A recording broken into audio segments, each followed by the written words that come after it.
नमस्कार साथियों, एक बार पुनः आप सबके अपने यूट्यूब चैनल पर स्वागत करते हैं। तो जैसा कि आपको पता है, पहले से ही हम जो भी बात करते हैं वह हमारे जीवन में कहीं न कहीं घटा होता है और कोशिश किया जाता है कि उस पर सुधार किया जाए। कुछ विशेष अलग से हम बताने की कोशिश नहीं करते, क्योंकि अलग से बताना मतलब उसका एक अलग ही पार्ट होगा और उसका काफ़ी लंबा चलेगा। तो हम कोशिश करते हैं जो हमारे जीवन में घटा है, जो गलतियां हमसे हुई है, उन्हीं का एनालिसिस किया जाए, उनसे कुछ सीखा जाए और अपने जीवन को बेहतर बनाया जाए।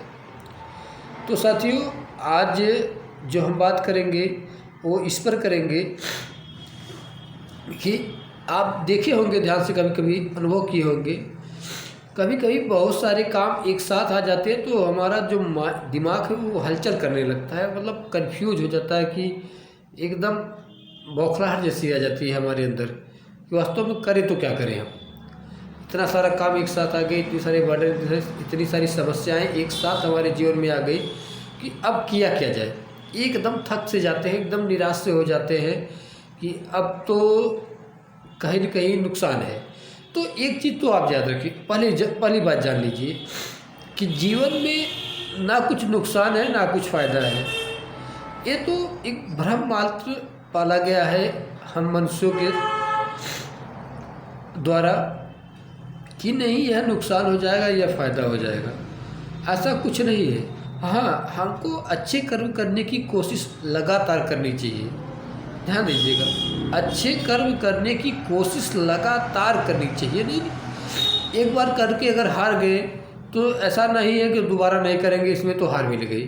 नहीं, लगातार कोशिश हमें करते रहना चाहिए, तब जाके कहीं हम एक अच्छे मनुष्य के रूप में समाज में अपने आप को स्थापित कर पाएंगे। और एक अच्छे मनुष्य के रूप में स्थापित करना ही हमारा उद्देश्य है। तो आप जो दिनचर्या हम शुरू करते हैं, तो दिनचर्या पर थोड़ा सा प्रकाश डाला जाए तो बहुत सारे लोग इस समय बहुत लंबा सोते हैं। ठंडी का मौसम भी आ रहा है तो नींद काफ़ी अच्छी आती है। तो पर यह उचित नहीं है हमारे लिए। यह जीवन तो 60 साल का ही है, सोने में गंवा दे चाहे खाने में गंवा दे या फिर कर्म करके ऊंचाइयों को पा ले। 60 साल बाद यह जीवन जब समाप्त हो जाएगा तो यह कभी दोबारा मिलेगा नहीं। तो कोशिश यह करिए कि इस जीवन के समाप्त होने से पहले हम अपने आप को संतुष्ट कर सकें। मुक्ति, मोक्ष, जिसका मतलब क्या होता है? मोक्ष का मतलब यह होता है कि हम अपने आप से संतुष्ट हो जाएं, अपने जीवन से संतुष्ट हो जाए। चलो, हमने किया, बहुत सारा कर्म किया और जी जान लगा के किया और काफ़ी हद तक हम विजय को भी प्राप्त किए। जब हम किसी कर्म को जी जान लगा के करेंगे तो यह सत्य है, विजय श्री मिलना है हमको। पर जब कर्म को जी जान लगा के करेंगे तब न, कर्म को जी जान लगा के कोई करता नहीं। 8 बजे सो के उठते हो, ऐसा क्यों? मैं कहता हूँ ब्रह्म मुहूर्त में अपना 4 बजे, 4:30 बजे तक उठ जाइए। इत्मीनान से आप नित्य कर्म करिए, थोड़ा शरीर पर ध्यान दीजिए, स्वास्थ्य वगैरह मेंटेन रखने के लिए योगा, एक्सरसाइज, जो जिसको जैसा अच्छा लगता है वैसा करिए। इसके बाद आप देखेंगे 1 आधे घंटे में आप फ्री हो जाते हैं, तो आपके पास काफ़ी टाइम मिल जाता है। हमेशा कुछ काम करने से पहले 10 मिनट 20 मिनट सुबह अध्ययन मनन करना चाहिए, अपने आप को एनालिसिस करना चाहिए अपने आप से कि आखिर मैंने किया तो क्या किया, नहीं किया क्यों नहीं किया।